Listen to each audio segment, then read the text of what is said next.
Good night, welcome to Teleislas News, the most relevant and important information of the day. The Contentious Administrative Court of San Andres and Providence ordered the Archipelago Department to conduct a test for public officials to prove that they speak Creole.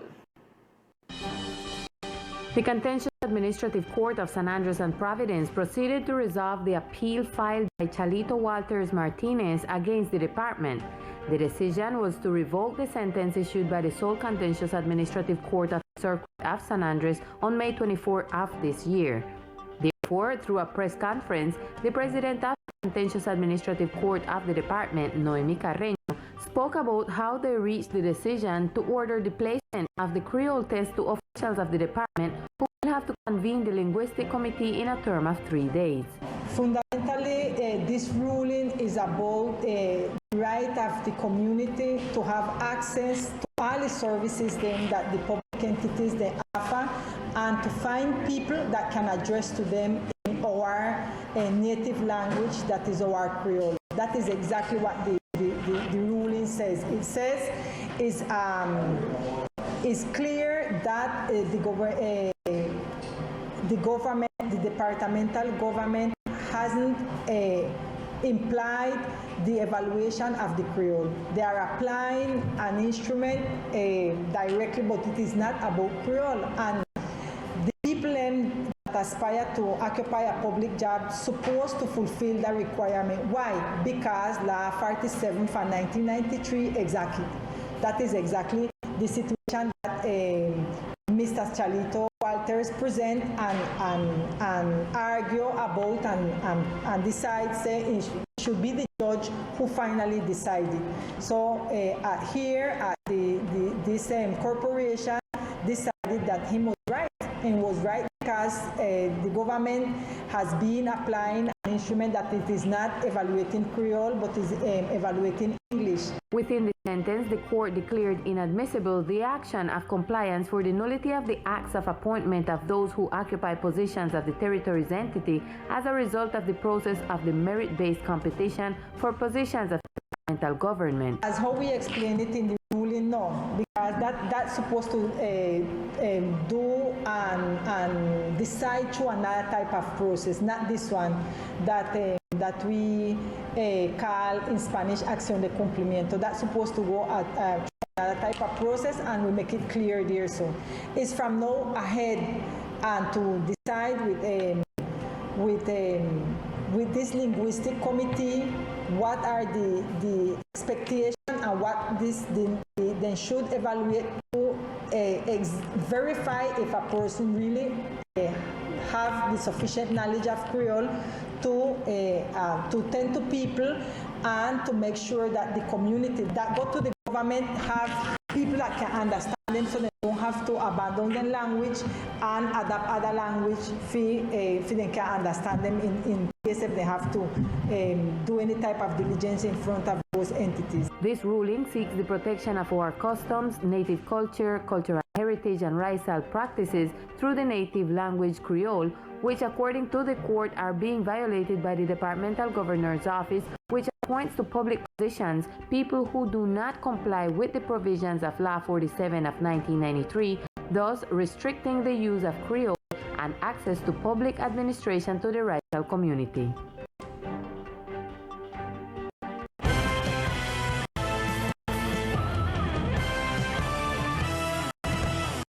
And in the framework of the Harmony Hall Cemetery Expansion Project, the departmental government has decided to prioritize the construction of 2 vault of towers as part of the same, due to the increase in the mortality rate in recent months in order to avoid a sanitary emergency.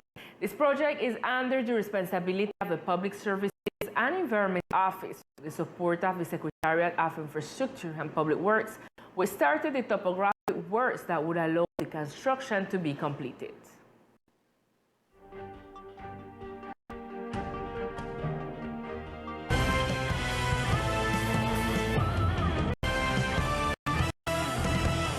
Attention to the following news. If you have knowledge in clothing, the Ministry of Culture opened a call for women who wish to strengthen their skills in sports clothing The Ministry of Culture and the departmental government, through the Culture Secretariat, opened a call for seamstresses in San Andres to develop a training process in partnership with SENA in sportwear garment operator. The call aims to strengthen this field as an axis of entrepreneurship of the island. Women who wish to access the call must send an email to danza@mincultura.gov.co with the subject Convocatoria Proceso Formación San Andrés. Full name, contact information, email and cell phone, ID card, okra document and resume describing their experience in the field of tailoring clothes with support such as certificates, diploma or photographs. Only 13 women will be selected for the process.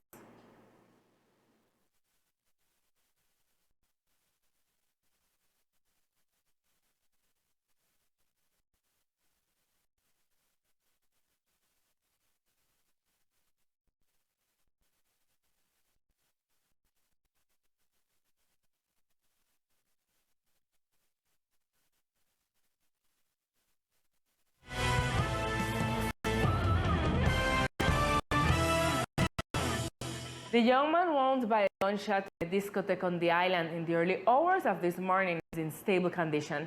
The medical report indicates at the moment he is under neurosurgical and orthopedic observation. Around 12:20 in the early hours of this morning, in a discotheque on the islands, an attempt was made on the life of a young man who was immediately transferred to the facilities of the hospital center, where thanks to the care received by the medical personnel on duty, he is stable and under observation. La noche ayer, aproximadamente 12:50 de la noche. This morning, at approximately 2:50 a.m., a male patient was admitted with a gunshot wound to the right cervical region.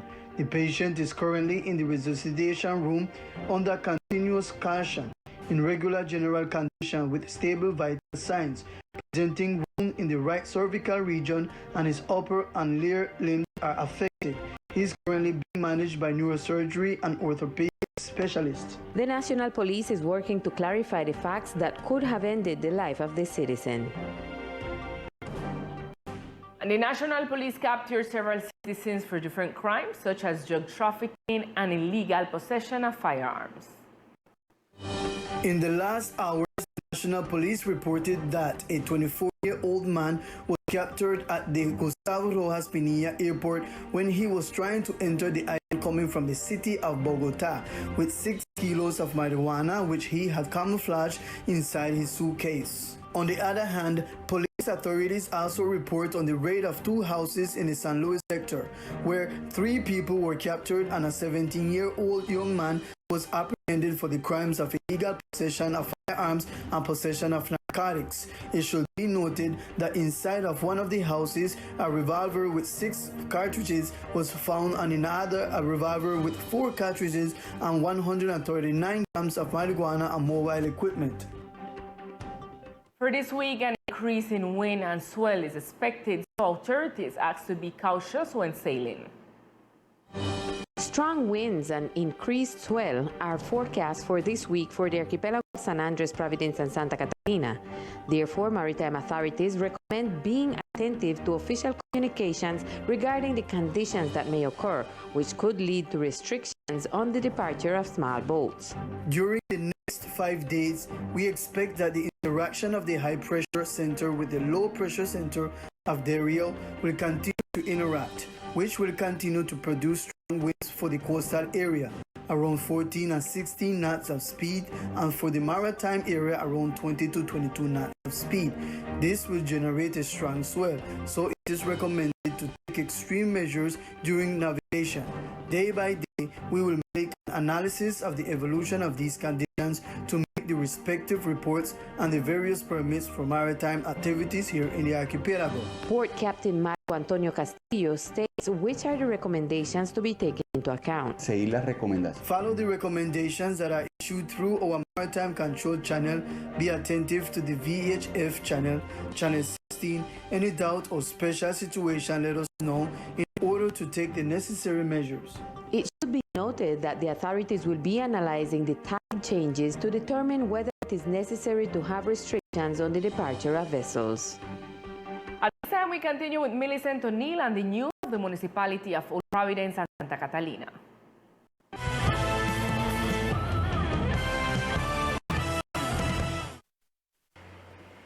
Good evening to all our viewers. This is the most relevant information from Old Providence and Catalina. This weekend, for the first time in the country, the National Youth Council was installed in the Congress of the Republic. From there, the Providence Councillor, Ginelli Huka, sent a message to the young people of the department. The National Youth Council is a space for young people to participate in the design and vigilance of public policies or projects aimed at youths. The National Council and also municipal delegate invited island youths to get involved in the construction of an agenda where young people become the protagonist of change. I know many times, I might be the majority of the time, young people and even more racial not get the space or have the importance we should. The idea is to work on from the council so the local governments can hear all of us and make us part. Here are ideas to develop more opportunities for our territories. From Congress, the councillor invited young people to get involved in the processes of participation in the island, such as cultural, sports, social, and environmental collectives. Because in these spaces is where we want to work for all of us. So always have in mind that as council, we want to hear, listening to you all, hearing all the necessities, all what you got to share with us to bring up our territory and make great changes, but all together as one. To connect with both departmental or municipal youth council, they are available on Facebook. And in other news, several families have found it very difficult for their homes to be rebuilt if they were living on a second floor. The Barker Howard family has been one of those affected. Although they had their homes before the hurricane, the Barker Howard family has had to resort to all kinds of actions to have their home rebuilt without any success. According to authorities, they were on a second floor sharing energy with the first floor, and this disqualified them. We had a house on the second floor of my mother-in-law's house, and right now they say that they're not going to give us the house because they're not building upper floors. We went to the mayor's office and asked for a FID, and they gave us this document in which it says that the 2 floors must be built with the same FID, and FINDETER says no. They're not going to give us the house because they're not building upper floors. According to the owner of the 4th story, her son has shown them proof of bathroom videos on the streets, but still they deny him the right. First they say you have to get bathroom to prove that you have the house there. And then find bathroom there, Greg take picture, the concessionario take picture, the alcaldía take picture, everybody is there when we block here. And when he come, still yet they no one give him. So, and people who have, get. Where house they were there, get. House where they abandoned more 50 years, get. The mother of the home asked for help because she does not know what to do anymore. That they collaborate because we have a 6-year-old child in our family, and he is our greatest concern. 2 families are living together in the same place, my mother-in-law's family and mine. We are well crowded together, and we need to give a better life to my son. For now, this family is keeping their things stored in a tent waiting for a positive answer. And this is all we have for tonight for the section of Old Providence and Catalina. In San Andres with more Teleislas News. Good night.